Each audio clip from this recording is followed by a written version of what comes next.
Done है।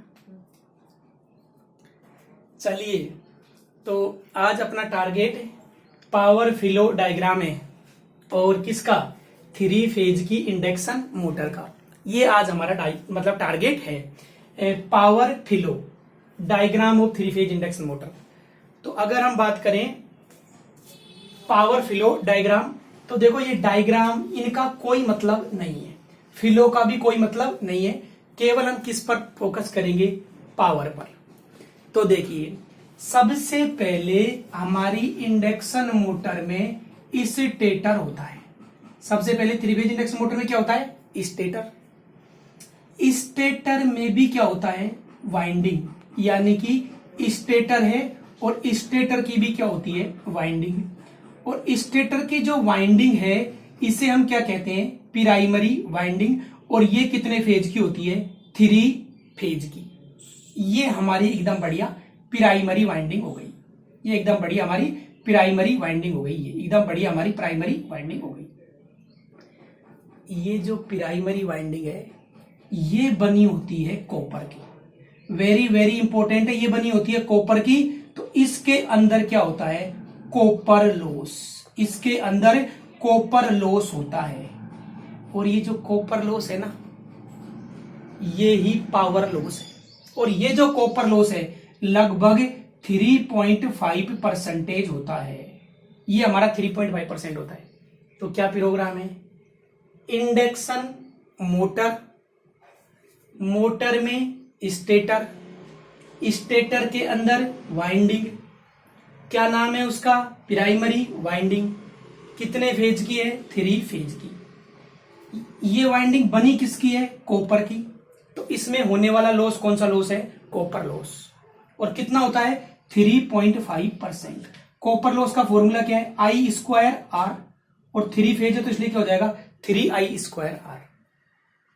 तो ये स्टेटर की वाइंडिंग है। अब स्टेटर की वाइंडिंग है कहां पर, वेरी वेरी इंपॉर्टेंट है, स्टेटर की वाइंडिंग है कहां पर। तो वास्तव में स्टेटर की वाइंडिंग जहां पर लगी होती है उसे हम क्या कहते हैं, स्टेटर की कोर हम कहते हैं। यानी कि हमारे संसार में कौन आ गया, स्टेटर की कोर। अरे भाई, स्टेटर में हमें वाइंडिंग लगानी है, तो स्टेटर में हम वाइंडिंग लगाएंगे कहां पर, जहां पर लगाएंगे उसे बोलते हैं स्टेटर की कोर। और स्टेटर की जो कोर है उसमें कौन सा लॉस होता है, iron loss. Very very important है, स्टेटर की कोर में आयरन लॉस होता है। ये जो आयरन लॉस है ये लगभग 2.5% होता है। ये लगभग 2.5% है। यस, अब देखो स्टेटर की कोर में कौन सा लॉस हो गया, आयरन लॉस, जो कि 2.5% है। अब मैं कहना ये चाहता हूं, मान लीजिए मोटर को इनपुट के रूप में मैंने 100 वाट यानी कि 100 वाट दिए थे। तो देखो ये आपका 3 और 2 कितना हो गया, 5, और ये कितना हो गया, 6 वाट का जो लॉस है वो स्टेटर में हो गया। तो कितनी पावर बची, हमारी पावर बची 94 वाट। ये जो 94 वाट की पावर है, ये पावर हमने कहां पर अप्लाई की है, एयर गैप में। या यूं कह सकते हैं ये पावर हमने कहां पर अप्लाई की है, रोटर पर अप्लाई की है। डन और नॉट डन। अब रोटर पर हमने, भाई स्टेटर में कॉपर लॉस हो गया और स्टेटर में आयरन लॉस हो गया।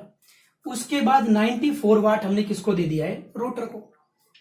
अब सबसे इंपॉर्टेंट है रोटर, और रोटर में भी क्या है, वाइंडिंग। वेरी वेरी इंपॉर्टेंट है, रोटर में भी क्या है, वाइंडिंग। और इस वाइंडिंग को हम क्या कहते हैं, सेकेंडरी वाइंडिंग। और ये वाइंडिंग भी किसकी बनी हुई है, कॉपर की। वेरी वेरी इंपॉर्टेंट है, ये आपकी वाइंडिंग कॉपर की बनी हुई है, एकदम बढ़िया। ये वाइंडिंग कॉपर की बनी हुई है। तो कॉपर की वाइंडिंग में कॉपर लॉस होगा। वेरी वेरी इंपॉर्टेंट है, कॉपर की वाइंडिंग में क्या होगा, कॉपर लॉस। और ये कॉपर लॉस क्या होता है, 3I², और क्या होता है, R। रोटर की करंट, रोटर का रेजिस्टेंस। और ये जो आपका रोटर में होने वाला कॉपर लॉस है ये भी लगभग कितना होता है, 3.5% होता है। अब ये जो रोटर की वाइंडिंग है ये होगी कहां पर, तो रोटर की वाइंडिंग जहां पर होगी उसे हम क्या कहते हैं, उसे हम रोटर की कोर कहते हैं। वेरी वेरी इंपॉर्टेंट है, उसे हम रोटर की कोर कहते हैं। और हमारा जो मेन टारगेट है वो वास्तव में रोटर की कोर ही है।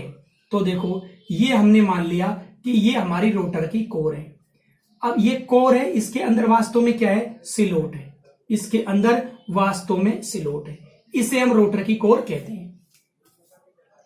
इस रोटर की कोर के अंदर आयरन लॉस होती है, वेरी वेरी इंपॉर्टेंट है। इस रोटर की कोर के अंदर क्या होते हैं, आयरन लॉस। अब हम बात करेंगे रोटर की कोर में होने वाले आयरन लॉस की। हमारा मेन टारगेट यही है। इंडक्शन मोटर, उसको हमने 100 वाट सप्लाई की थी। सबसे पहले स्टेटर में कॉपर लॉस हुआ, उसके बाद स्टेटर में आयरन लॉस हुआ, उसके बाद में ये सप्लाई हमारी रोटर पर आई, रोटर की वाइंडिंग में कॉपर लॉस हुआ। रोटर की वाइंडिंग है कहां पर, रोटर की कोर पर। तो हम बात करते हैं रोटर की कोर में होने वाले आयरन लॉस की। कौन से लॉस हैं, आयरन लॉस। हो कहां रहे हैं, रोटर की कोर में। आयरन लॉस दो प्रकार के होते हैं, एडी करंट लॉस और hysteresis loss. Very very important है।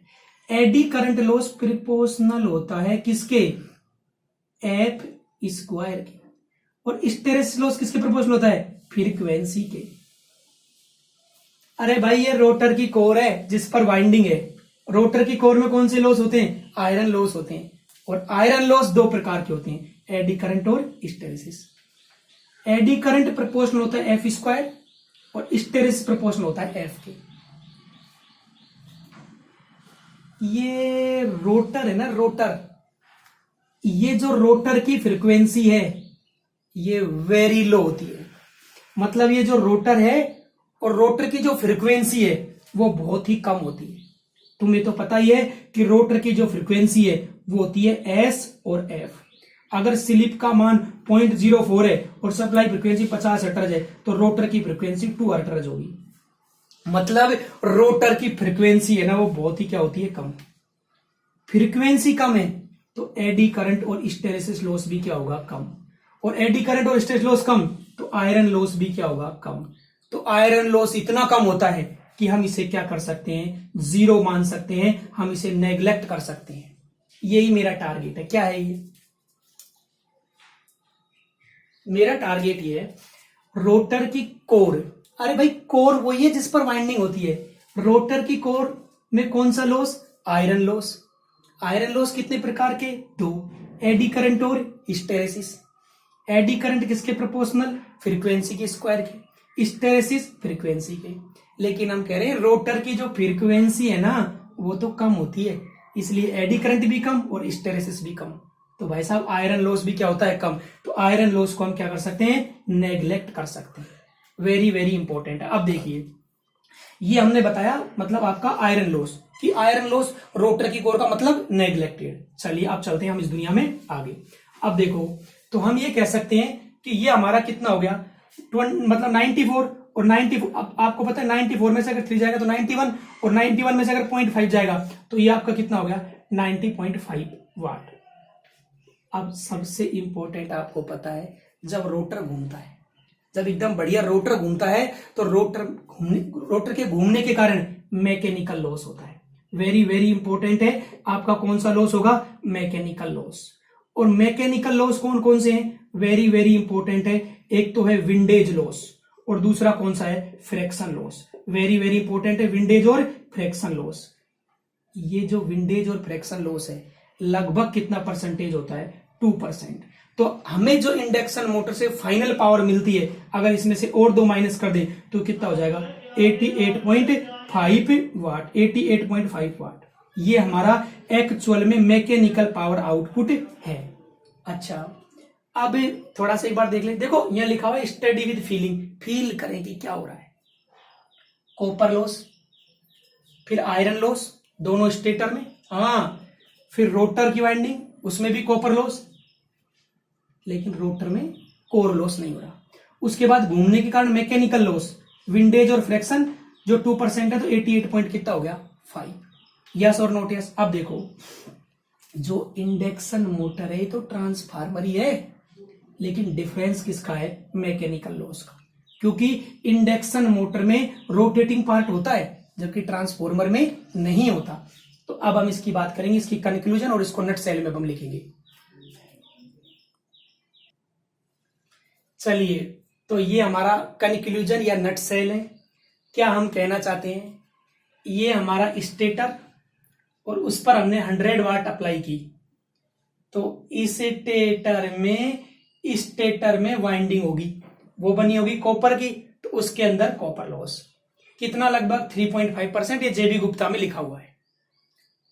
अब ये स्टेटर की वाइंडिंग होगी कहां, स्टेटर की कोर पर, तो उसमें कितना आयरन लॉस, 2.5%। ये भी जेबी गुप्ता का डायग्राम डाटा है। तो 3 और 2 5 यानी 6 वाट, ये समझो हमने लॉस कर दिया कहां पर, स्टेटर के अंदर। उसके बाद में जो 94 वाट की जो पावर है वो हमने एयर गैप या रोटर, ये जो रोटर है इस पर अप्लाई की। ये रोटर के अंदर वाइंडिंग जो कॉपर की, तो उसके अंदर होने वाला लॉस, कॉपर लॉस 3.5%। अब जो सबसे ज्यादा मैंने इस वीडियो में जिस पर फोकस किया है, रोटर में भी रोटर की कोर, और रोटर की कोर के अंदर होने वाला आयरन लॉस। कौन सा लॉस, रोटर की कोर में होने वाला आयरन लॉस, इसे नेग्लेक्ट कर देते हैं। इसी बात पर मैंने फोकस किया है कि रोटर की जो कोर में होने वाला आयरन लॉस को क्या कर देते हैं, नेग्लेक्ट। क्यों जी, आयरन लॉस फ्रीक्वेंसी पर डिपेंड करता है। इस रोटर की जो कोर है इसमें होने वाला आयरन लॉस फ्रीक्वेंसी पर डिपेंड करता है। अब हम बार बार कह चुके हैं कि रोटर की फ्रीक्वेंसी क्या होती है, लो होती है। अगर रोटर की फ्रीक्वेंसी लो है तो रोटर में होने वाला आयरन लॉस भी क्या होगा, लो होगा। वेरी इंपॉर्टेंट, केवल यही बात मैंने इस वीडियो में काम की है। अब देखो, उसके बाद में विंडेज एंड फ्रिक्शन लॉस होंगे, लगभग कितने, 2%। तो आउटपुट में हमें फाइनल कितना मिलेगा, 88.5 वाट। मैंने अभी नेट पे सर्च किया है, इसकी इफिशियंसी आप नेट पे सर्च करोगे, 3 फेज इंडक्शन मोटर की इफिशियंसी बताइए, तो वो 85 से 97 के बीच में आपको डेटा मिलेगा।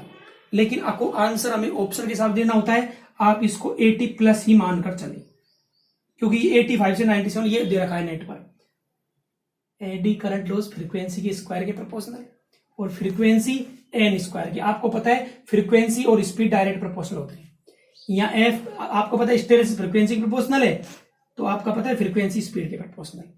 तो ये हमने बताया, केवल ये वाली बातें काम की है। चलिए ठीक है, आपको समझ में आएगा। डिस्क्रिप्शन में पीडीएफ हम डाल देंगे, हमने पीडीएफ बना लिया, पीडीएफ बनाना सीख गए। और उसके बाद में देखो हल्के हल्के टॉपिक अभी चल रहे हैं, इंडक्शन मोटर को अभी हम गंदा भी पढ़ाएंगे। देखो आराम से शुरुआत करो, सीधा ही तुम किसी लड़की को आई लव यू बोल दोगे तो फिर चप्पल ही पड़ेगी। धीरे धीरे स्टेप टू स्टेप आगे बढ़े। ये हमारा इंडक्शन मोटर का लगभग 5th लेक्चर है, डन और नॉट डन। इसके बाद धीरे धीरे इंडक्शन मोटर को हम टफ करते चले जाएंगे। चलिए, थैंक यू।